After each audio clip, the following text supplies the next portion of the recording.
Today we're continuing with Ellen Grace O'Brien's book, The Jewel of Abundance, which we also have. So what we're really talking here about is using the wisdom of the Vedas, the ancient texts from India, to apply it to our lives in such a way that we feel more abundance in our lives. And a corollary with that, we feel more happiness, because you can have abundance and not have happiness. Part of the reason we're here in this room together is that we have decided that part of the way to have a fulfilling and joyous life is to deepen spiritually and to do it with other people. Basically says, you know, the first thing you have to do is be really clear. Understand the what it is really you want. Important to know the why of why you want to do it. And you could be altruistic, or you could be just about you, or they could be this, or both, and who knows why. But you need to know that and be clear. And then she says, once you've gotten clear about it, now practice it mentally and emotionally. Practice it. Imagine it.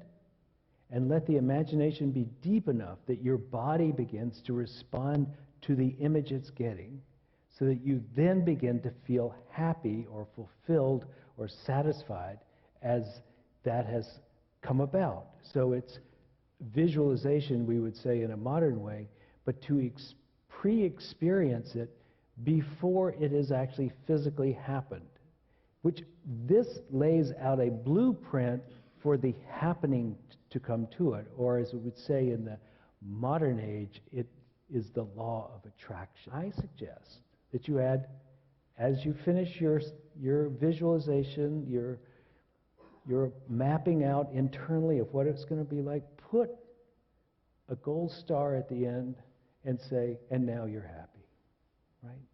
Take that. So then the third thing she says is take care of your mind, your body, and your soul. And the third thing is to have positive thoughts. Positive thoughts.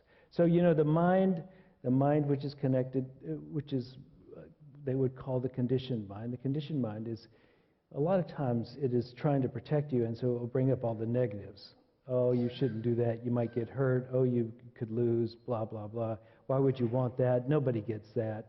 That kind of thing. A little protection. But those thoughts should be countered by positive thoughts. Thoughts that say, I can. It's good for me to be happy. Whatever. To have a positive attitude, to maintain a positive attitude now when you reach the difficulties as well. Because you know if it's really something worth doing, there's going to be difficulties along the way. We're going into the operating room, and I was thinking, I got this. And the thought said, well, what if you die? I go, I got that. I got that too. And that's true for all of us. We're not physical or merely physical or mental people. And the very worst thing that can happen to you, theoretically, is that you die, right? But the fact of it, the matter is, the core of you, the witness, the spirit, the one that is living through you as you, it's got this. It always has got this. You don't have to worry about, are you skillful enough? Are you enlightened enough? Geez Louise, it's got this. This is what enlightenment is really going, hey, look, I'm not this surface thing. The whole world can fall apart. I got this. This is who you really are. She would say that the next thing is to have an enjoyable life, to enjoy your life. The purpose of awakening is to have a good life. It is not so that you can beat yourself up better. Right? Enlightened means you are lighter. Cheap play on words, but you think about it. Why do angels fly? Because they're enlightened to this whole thing. This is the secret. This is the beginning and the end. Seek ye first the kingdom of heaven, and then all that stuff will be added to you. Or it won't. I'll add that footnote. Or it won't. But you will have arrived where you wanted to go in the first place. So attend to your happiness by setting your intent to be happy. And don't think it's predicated on something happening before that. It is based on your decision to be happy. Now, the last thing she says is, remember your true nature.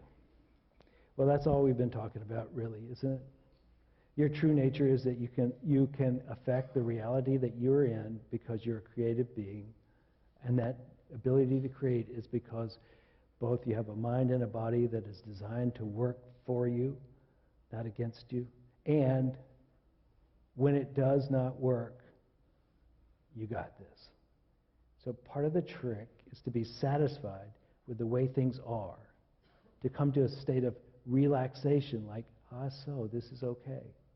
Acceptance, surrender, whatever you want to call it. Come to so-ness. So yes, it's okay. I want more, but this is okay. But this is what we have to live with. This. Be happy in this. Be content in this. And if those bells and whistles show up, okay, wonderful, lucky you. They will fade, probably. This, just be happy here, now, as you are, mundane little old you. Nobody on nobody. That's enough. You don't have to be God. You don't have to be Jesus.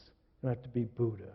Just be okay. And from here, anything is possible.